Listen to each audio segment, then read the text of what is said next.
When two sisters gave birth on the same day, they were over the moon by the serendipitous event. But 7 years later, they learned the shocking truth that would stun them and leave them questioning their entire relationship with their children. This story starts with sisters Suzanne and Jessica, two women who were practically living matching lives. They were like twins, not only physically, but also in their interests and hobbies. But the striking similarities didn't end there, because they miraculously ended up falling pregnant at the same time too. It was as if the fate had demanded that the two sisters were linked as closely as possible. Despite having due dates that were a week apart, Suzanne and Jessica both gave birth to their precious daughters at the exact same time, on the exact same day, and in the exact same hospital. They were both over the moon and loved that they were once more linked in such a beautiful and serendipitous way. The babies, much like their mothers, looked very similar, and Suzanne and Jessica cooed over the fact that there was a definite family resemblance. They shared the eye and hair color, their skin tones matched perfectly, and if they were to be honest, they really had a hard time recognizing them in their matching cribs in the nursery. The new mothers found all the new babies, and even the staff on the maternity ward of the hospital were very taken by the two new additions. It seemed that life was good, and nothing was going to go wrong. But little did they know, fate had a cruel twist up its sleeve. Suzanne and Jessica eagerly embarked upon the exciting journey of motherhood,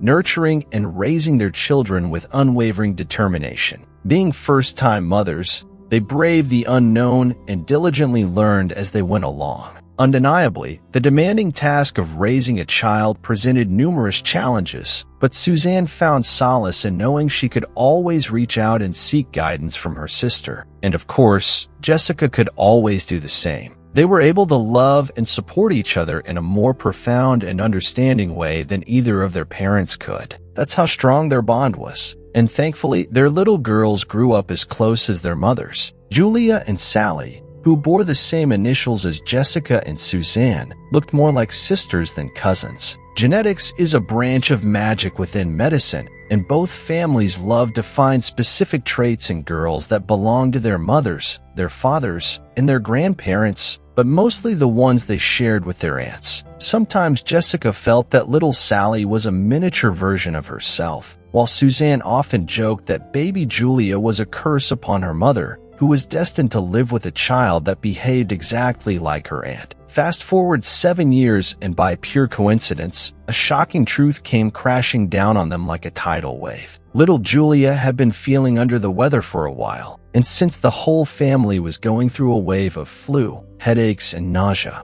Julia and her husband decided to have them all checked up at the local hospital. Drawing blood from a 7-year-old child was hard, to say the least. But the first stage of the test was not even remotely as upsetting as the moment the results came in. The doctors apologized to the parents and explained that something must have gone wrong during the exam. According to the results, Julia's blood type was incompatible with our parents', which was of course impossible. Both Jessica and her husband were A positive, while their little girl was supposedly AB positive. The test was repeated among the desperate sobs of the child. But when the results came back again, the doctors had to admit that something was wrong with Julia herself and not their equipment. The girl really was AB positive, which made no sense considering the blood type of her parents. This unexpected revelation threw their lives into the surreal and opened up a multitude of questions that demanded answers. Jessica's husband had never suspected her of infidelity, but when the doctors asked for his consent to perform a DNA test on both him and the baby, his faith started to crumble. And when the test revealed that Julia was definitely not his daughter, he felt his heart break into a million pieces. But Jessica was adamant that she had never cheated on him and swore she would embark on an exhaustive journey to uncover the truth. Seeking guidance from medical professionals and geneticists, she delved into the intricacies of DNA testing and genetic inheritance. But the answer to the mystery came from the most unusual of places. By coincidence, a nurse was on duty that day who had also been working the day that Suzanne and Jessica gave birth. She remembered Jessica's face and told her that she had the strangest and most unusual of ideas. Perhaps the baby she had been raising was in fact the child of her sister Suzanne. At first,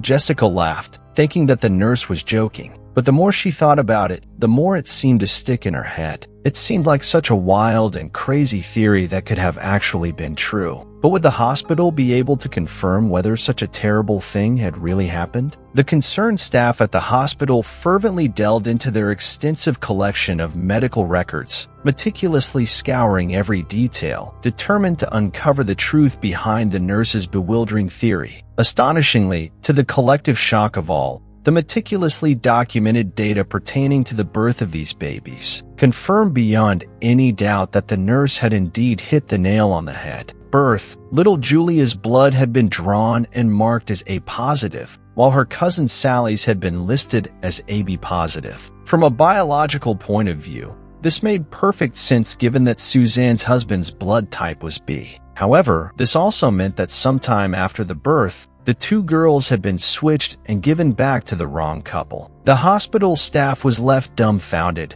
grappling with the inconceivable reality that they had committed an unimaginable act by inadvertently interchanging the babies. Indeed, it was a heart-wrenching and catastrophic mix-up of epic proportions, as unfathomable as it was utterly devastating. These unsuspecting sisters had unknowingly raised each other's children, which explained why little Julia wasn't biologically compatible with Jessica's husband. He simply wasn't her father, but her uncle. Jessica and Suzanne's motherhood journey had suddenly been transformed into an unprecedented and tumultuous parental roller coaster. Jessica had to break the news to Suzanne, and understandably she was in a state of shock. Neither of the sisters could believe what had happened, and how negligent the hospital had been to allow this mix-up to occur in the first place. They also felt as if they were bad mothers for not realizing that the baby they took home from the hospital was not the same one they had given birth to. All those times, Jessica had said that little Sally looked and acted just like her, and that Suzanne had teased her sister for having given birth to a miniature version of her. They were actually speaking of their own babies. They had noticed the similarities, but had chalked them up to the fact that Jessica and Suzanne were so similar they could pass as twins. This mind-boggling revelation caused some serious family drama between Suzanne and Jessica. Not only were they angry at the hospital and confused about what to do next, but they were also questioning how they felt about the children that they had raised as their own. Would this ruin their relationship with their daughters? Could they accept that they had spent 7 years bringing up each of their nephews instead of their biological children? And most importantly, could they swap the girls back or keep raising the one that they had been caring for?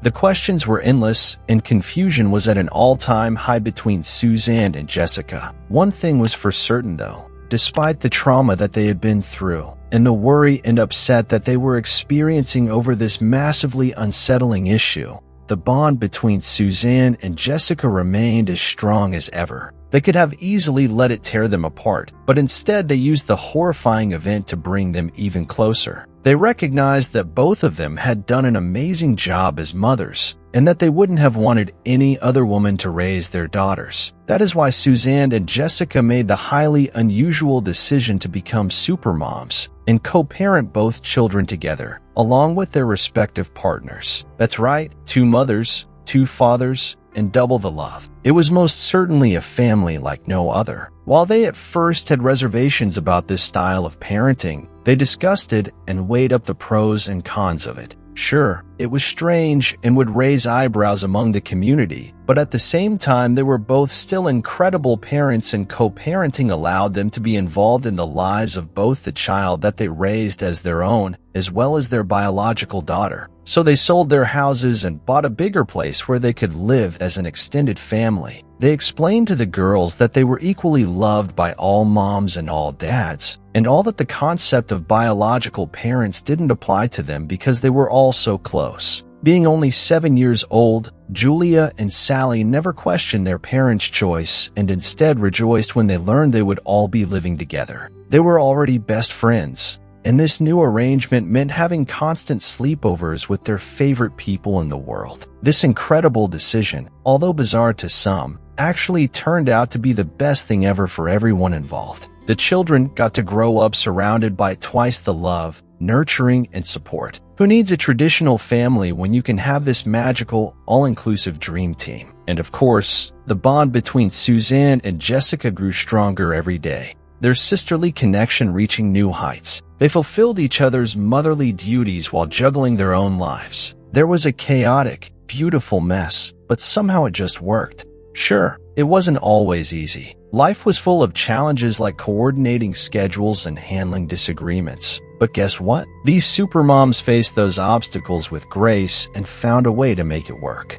They proved that no problem was too difficult to solve and no obstacle too big to tackle. Sure, the whole situation was not ideal, but they had found a way to make the most of it. And when it was all said and done, they even decided not to sue the hospital for the mistake. They were hurt and heartbroken over their carelessness, but they never wanted their story to be made public and their girls to find out the real reason for their unusual living arrangement from the media or other people. They would tell them the truth when they were older, and in the meantime, they just wanted to focus on the positive aspects of this shocking accident. Both couples had gained a child each after all, and they saw this as a win. In the end, the love that bonded this family was unbreakable. Suzanne and Jessica taught us all a valuable lesson about embracing the unexpected, finding strength in each other, and creating a remarkable, unconventional family. They show the world that love knows no boundaries, and biological birth doesn't define what it means to be a family. This almost unbelievable tale of switched babies turned into a tale of extraordinary parenthood,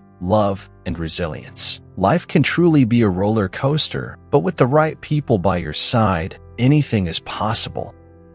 What did you think of this incredible and unusual story? How would you handle this mind-bending situation? Would you be brave enough to embark on such an extraordinary parenting journey? Thank you for watching this video, and if you enjoyed this story, please don't forget to like and subscribe for more.